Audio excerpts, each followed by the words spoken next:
Hey everybody, welcome to another episode of She Rises. I'm Narelle, and today we're going to talk about how I encountered God's presence for the first time. Well, this is how it started.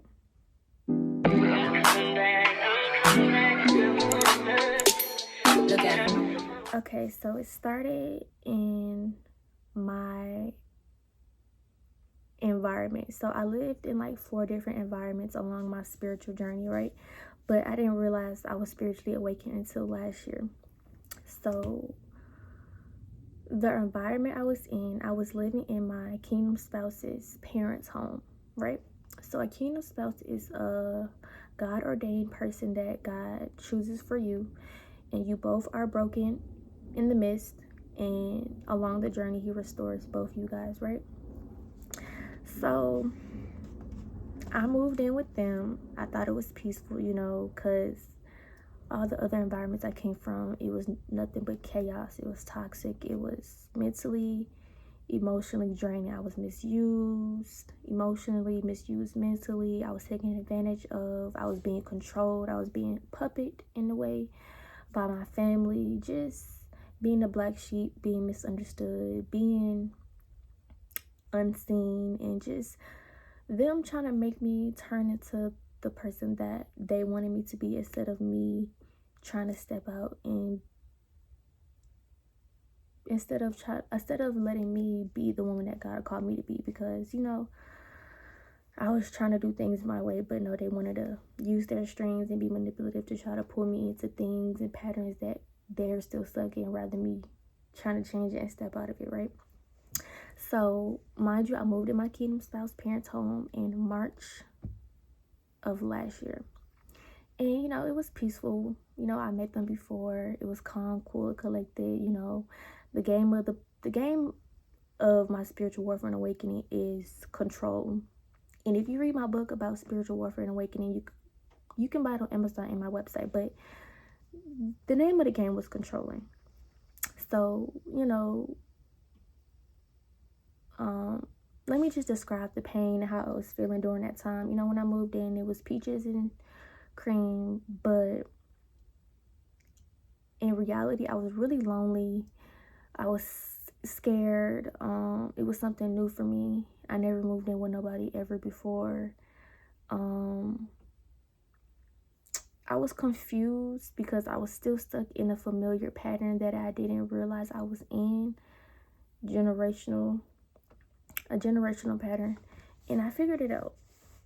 But let me just tell you what was the turning point of my spiritual awakening. So in the household, his parents were monitoring spirits. They were people that just wanted to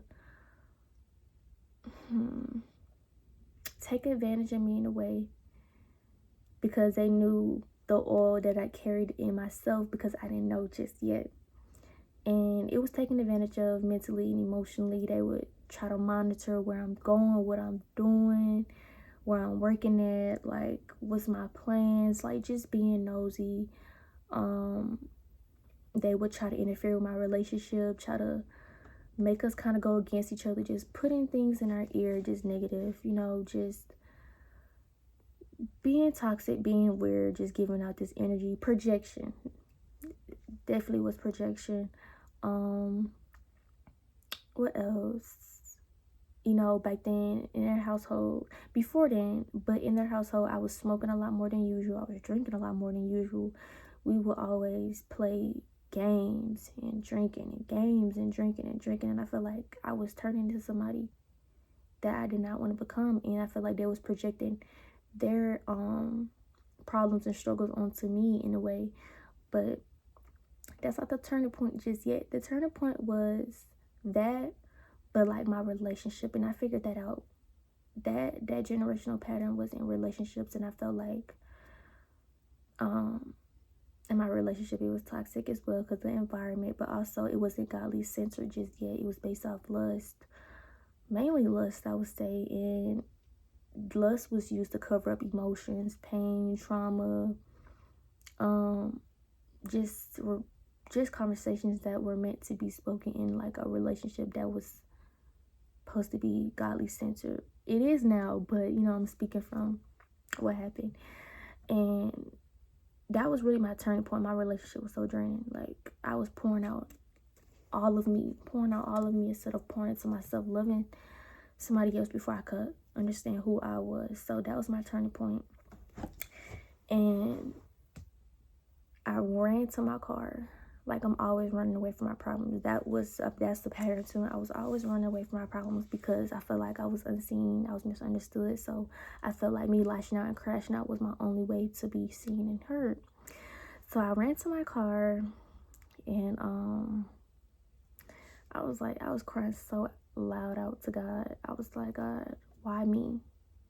Why me? Like, why now? Like, why every time I look from left to right, up and down, it's chaos. It's a lot of confusion. It's a lot of toxic environments. Like, it's just, I cannot escape, like, the chaos. So I was like, God, like, show me what it is. Like, why am I going through this? Like, and I felt that spark in my heart. Like, it was just a fire, just, it was like there. Like, I was being seen, I was being heard for once in my life. So something just told me to go on TikTok, and not knowing that was my discernment, I scroll with anger, with tears still in my eyes, and it's this video, and it's this lady that's just speaking life into me. I'm like, how could she possibly know what I'm going through right now? And it wasn't like no tarot card reading or nothing like that. It was somebody like spiritually in tune and awakened. And I'm like, oh God, I got to know more. Like, what? Like, she was literally breaking down exactly what I was going through, and I understood, like, not in that moment, but now it's like I'm chosen and I'm set apart. And no wonder that I was surrounded by chaos, because they knew who I was at birth before I knew who I was. So that was kind of like an eye-opener for me. But that will be the first time I experienced his presence, because I felt like I was seen, I felt heard, and I felt that burning sensation in my heart, you know. And yeah, that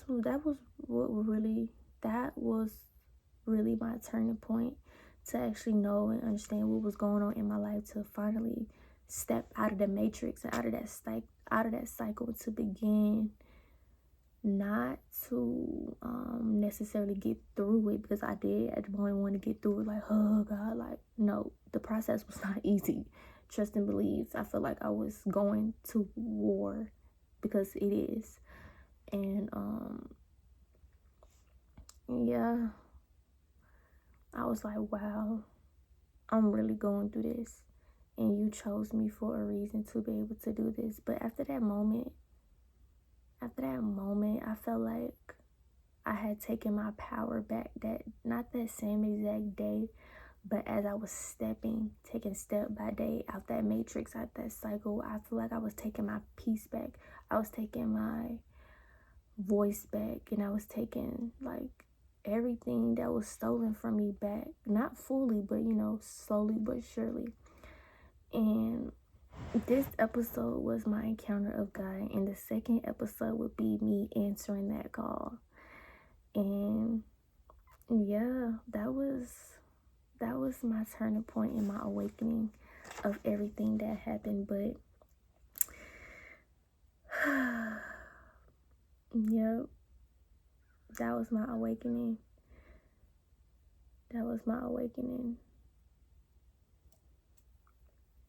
Y'all, it's a lot of ladybugs in this room, I'm not gonna lie.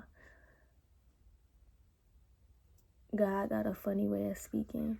It's like about 10, and there go the bird. It's about 10. I'm gonna say it's pretty more than 10, but I'm gonna say it's about 10 ladybugs in here that's just been in this room for like the past 4 days. And I like them, because it's really God really just being there with me. But yeah, y'all, this was the episode of how I encountered God's presence, and I can't wait to see in the next episode and tell y'all how I answer his call.